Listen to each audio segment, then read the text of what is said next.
नमस्कार दोस्तों, आपका मेरे YouTube चैनल है।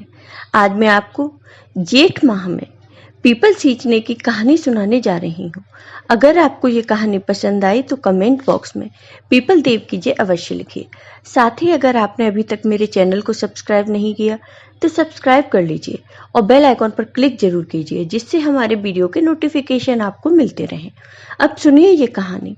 किसी गाँव में 3 भाई रहते थे। तीनों भाई की शादी हो चुकी थी। दोनों बड़े भाई बहुत चालाक थे, लेकिन सबसे छोटा भाई बहुत ही सीधा साधा था। बड़े भाई सारी खेती का काम अपने छोटे भाई से ही कराते थे और खुद कुछ भी नहीं करते, और जब अनाज हो जाता तो सब बराबर ले लेते। इसी तरह घर में दोनों जेठानी घर का सारा काम छोटी बहू से करवाती और खुद कुछ भी नहीं करती थी। छोटी बहू घर का सारा काम करती, सबके लिए खाना पीना बनाती, लेकिन किसी से कुछ नहीं कहती। छोटी बहू बहुत ही धार्मिक थी। वह रोज पूजा पाठ किया करती थी।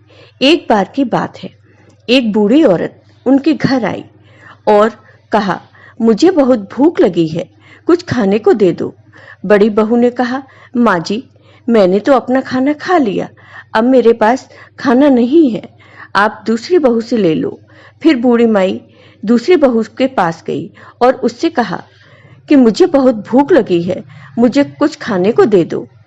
तब दूसरी बहू ने कहा, माँ जी, मैंने तो अपना खाना अभी अभी खाया है, अब खाना नहीं है, आप छोटी सी खाना ले लो। तब बूढ़ी माँ छोटी बहू के पास गई और उससे खाना मांगा। तब छोटी बहू ने कहा, माँ जी, आप यहाँ बैठिए, मैंने अभी खाना नहीं खाया, मैं अपना खाना आपको दे देती हूँ, आप खा लीजिए। बूढ़ी माँ ने खाना खा लिया और बहुत खुश हुई। फिर बूढ़ी माँ ने छोटी बहू से कहा, बेटी, कल से जेठ का महीना शुरू हो रहा है। अगर तुम अपने घर में अन्न धन का भंडार चाहती हो तो तुम कल से पीपल सींचो, प्यासे को पानी पिलाओ, तो तुम्हें पूर्णिमा तक इस पुण्य का फल मिल जाएगा। ये सारी बातें दोनों बड़ी बहुएं भी सुन रही थीं। दोनों बहुएं उन बूढ़ी माँ के पास आईं और बोली, हे बूढ़ी माँ, हमें भी अमीर होने का कोई उपाय बताइए। तब बूढ़ी माँ ने कहा, बेटियों, ये सबके लिए है। अगर तुम भी जेठ माह में पीपल सींचो, जल दान करोगी, तो तुम्हें भी पूर्णिमा तक इस पुण्य का फल मिल जाएगा। अब छोटी बहू के साथ साथ दोनों बड़ी बहुएं नित नियम लेने को तैयार हो गईं। दूसरे दिन सुबह तीनों बहुएं नहा धोकर पीपल सींचने गईं। बड़ी बहू ने पीपल सींचा और जो प्यासा मिला उसे पानी पिला दिया, और जो पानी बचा उसे वहीं फैलाकर घर आ गई।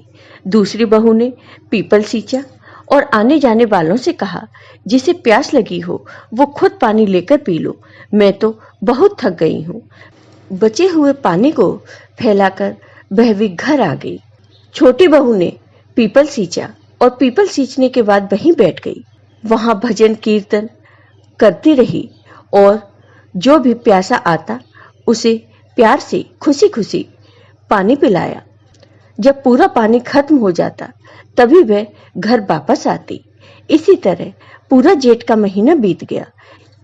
जेठ पूर्णिमा की अगली सुबह तीनों बहुओं ने अपना अपना घड़ा देखा तो बड़ी बहू के घड़े में 1-2 सोने के सिक्के पड़े थे और दूसरी बहू का घड़ा बिल्कुल खाली था, उसमें कुछ भी नहीं था।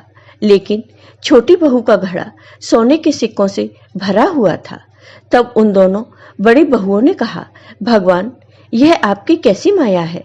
हम तीनों ने जब नित नियम बराबर किया तो आपने धन देने में बराबरी क्यों नहीं की? हमें कुछ नहीं दिया और छोटी बहू को घड़ा भरकर सोने के सिक्के दिए।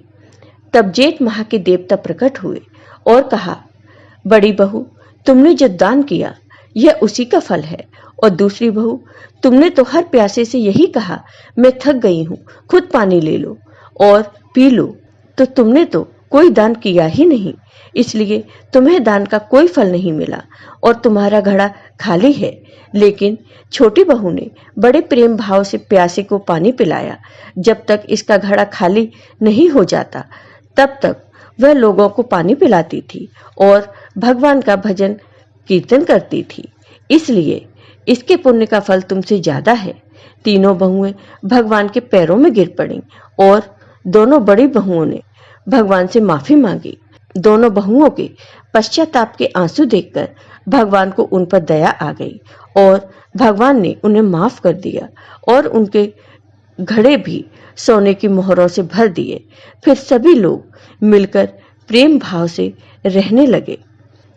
तो हे जेठ मास के देवता, हे पीपल देव, आप अपनी कृपा अपने सभी भक्तों पर ऐसे ही बनाए रखना। जय हो पीपल देव की, जय हो जेठ मास के देवता की। आपको ये वीडियो पसंद आया हो तो कमेंट करके जरूर बताइए। साथ ही मेरे वीडियो को ज्यादा से ज्यादा शेयर करिए। धन्यवाद।